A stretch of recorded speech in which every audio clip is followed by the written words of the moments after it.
Gym ಅಲ್ಲಿ ಒಂದು last cardio session ಮುಗಿಸಿ ನಾವು ಹೊರಟ್ವಿ ಐಸಿಯನ್ ಗೋವಾ.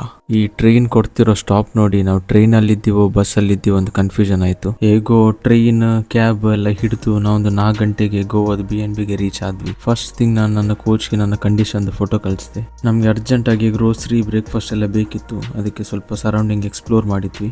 ಆದ್ರೆ ಈ ಬಾಲಕ ರಿಸ್ಕ್ ತೆಗೆದು ಟಿಪ್ಪರ್ ಮುಂದೆ ವ್ಲಾಗ್ ಮಾಡ್ತಿದ್ದ. ಸೊ ವೆನ್ಯೂ ಸ್ವಲ್ಪ ದೂರದಲ್ಲೇ ಇತ್ತು ನಮ್ಮ ಲೊಕೇಶನ್ ಇಂದ, ಅದಕ್ಕೆ ರೆಂಟೆಡ್ ಸ್ಕೂಟರ್ ಬೆಸ್ಟ್ ಅಂತ ಅದನ್ನೇ ತೆಗ್ದ್ವಿ. ಬ್ರೇಕ್ಫಾಸ್ಟ್ ಆಗ್ತಾ ಮಧ್ಯಾಹ್ನ ಆಗ್ತಾ ಬಂತು. ಬಾಯ್ಸ್ ಸ್ವಲ್ಪ ಲೇಟ್ ಆದ್ರೂ ಭರ್ಜರಿ ಬ್ಯಾಟಿಂಗ್ ಮಾಡಿದ್ರು. ನಾನು ಚಿಕನ್ ಮತ್ತೆ ನನ್ನ ವೆಜಿಟೇಬಲ್ಸ್ ತಿಂದು ಬಾಡಿ ಕಂಡೀಷನ್ ಚೆಕ್ ಮಾಡಿದೆ. ಇನ್ನೂ ಸ್ವಲ್ಪ ಡಿಪ್ಲೀಟ್ ಮಾಡಿ ಮತ್ತೆ ಕಾಬ್ ಲೋಡ್ ಮಾಡುವಂತ ಕೋಚ್ ಹೇಳಿದ್ರು. ಸೆಕೆಂಡ್ ಮತ್ತೆ ಥರ್ಡ್ ಮೀಲ್ ಕ್ಯಾರಿ ಮಾಡ್ಕೊಂಡು ನಾವು ಹೊರಟ್ವಿ ವೆನ್ಯೂ ಕಡೆಗೆ. ಇವತ್ತು meet and greet, registration process ಎಲ್ಲ ಕಂಪ್ಲೀಟ್ ಆಗಿತ್ತು. ಆದ್ರೆ ನಂಗೆ ಟ್ರಂಕ್ ನಂಬರ್ ಅದೆಲ್ಲ ಫಾರ್ಮಾಲಿಟೀಸ್ ಕಂಪ್ಲೀಟ್ ಮಾಡ್ಲಿಕ್ಕೆ ನಾವು ವೆನ್ಯೂ ಕಡೆಗೆ ಹೋಗ್ಲೇಬೇಕಿತ್ತು. ಅಲ್ಲಿದ್ದ ಕ್ರೌಡ್ ನೋಡಿ ನಮ್ಗೆ ನಿಜವಾಗ್ಲೂ ಏನ್ ಮಾಡ್ಬೇಕಂತಲೇ ಗೊತ್ತಾಗ್ಲಿಲ್ಲ. ಯಾರು ಪೇ ಮಾಡಿದ್ರು ಅವ್ರಿಗೆ ದೊಡ್ಡ ಲೈನ್ ಇತ್ತು, ಯಾರು ಪೇ ಮಾಡ್ಲಿಲ್ಲ ಅವ್ರಿಗೆ ಅದಕ್ಕಿಂತ ದೊಡ್ಡ ಲೈನ್ ಇತ್ತು. 4 ಗಂಟೆ ಲೈನ್ ಅಲ್ಲಿ ಇದ್ರು ನಮ್ದು ಕಾಲ್ ಬರ್ಲಿಲ್ಲ. ನಾನು ಮೀಲ್ ಫಿನಿಶ್ ಮಾಡುವಾಗ ಬಾಯ್ಸ್ ಎಲ್ಲ ಲೈನ್ ಅಲ್ಲಿ ನಿಂತಿದ್ರು. ಅದಾದ್ಮೇಲೆ ಹೇಗೋ ನಮ್ ರಿಜಿಸ್ಟ್ರೇಷನ್ ಫಿನಿಶ್ ಆಯ್ತು. ಸೊ ಇಷ್ಟೆಲ್ಲ ಹಾರ್ಡ್ ವರ್ಕ್ ಮಾಡಿ ಎಲ್ಲರೂ ಸಿಕ್ಕಾಪಟ್ಟೆ ಟಯರ್ಡ್ ಆಗಿದ್ರು. ಲಂಚ್ ಹೋಗಿ ಡಿನ್ನರ್ ಟೈಮ್ ಆಗಿತ್ತು. ಕೋಚ್ ಹೇಳಿದ್ರು ಆದಷ್ಟು ಕಾರ್ಡಿಯೋ ಮಾಡು ಅಂತ. ಸೊ ಅದಕ್ಕೆ ನಾವು ಬೀಚ್ ಕಡೆ ಬಂದ್ವಿ. ಇವತ್ತು ನೀರು ಕೂಡ 1 ಲೀಟರ್ ಮಾತ್ರ ಕನ್ಸ್ಯೂಮ್ ಮಾಡಬೇಕಾಗಿತ್ತು. ಆದ್ರೂ ಎಷ್ಟೇ ಸುಸ್ತಾದ್ರೂ 1 ಅವರ್ ಕಾರ್ಡಿಯೋ ಮಾಡಿದೆ.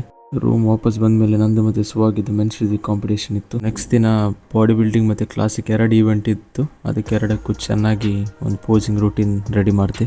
ಬಿಸಿ ಡೇ ನಂತರ ಬಾಯ್ಸ್ ಸ್ವಲ್ಪ ಚಿಲ್ ಮಾಡಿದ್ರು. ನಾನು ಅವ್ರಿಗೆ ಮೋರಲ್ ಸಪೋರ್ಟ್ ಕೊಟ್ಟೆ. ನೀರು ಮತ್ತೆ ಫುಡ್ ಇಲ್ದೆ ನಿದ್ದೆ ಬರ್ತಿರ್ಲಿಲ್ಲ, ಅದಕ್ಕೆ ಇವ್ರ ಜೊತೆ ಸ್ವಲ್ಪ ಟೈಮ್ ಸ್ಪೆಂಡ್ ಮಾಡಿ ನಾನು ಲಾಸ್ಟ್ ಮೀಲ್ ಕನ್ಸ್ಯೂಮ್ ಮಾಡಿದೆ. ನನ್ನ ನೆಕ್ಸ್ಟ್ ವ್ಲಾಗ್ ಅಲ್ಲಿ ನಂದು 2 ಈವೆಂಟ್ ಹೇಗೆ ಆಯ್ತು, ಐಸಿಯನ್ ಕಾಂಪಿಟೇಷನ್ ಬಗ್ಗೆ ಮತ್ತಷ್ಟು ಹೇಳ್ತೀನಿ. ತುಂಬಾ ಇಂಟ್ರೆಸ್ಟಿಂಗ್ ಆಗಿರುತ್ತೆ, ಮಿಸ್ ಮಾಡಬೇಡಿ. ನನ್ನ ನೆಕ್ಸ್ಟ್ ವ್ಲಾಗ್ ಅಲ್ಲಿ ಮತ್ತೆ ಸಿಗೋಣ.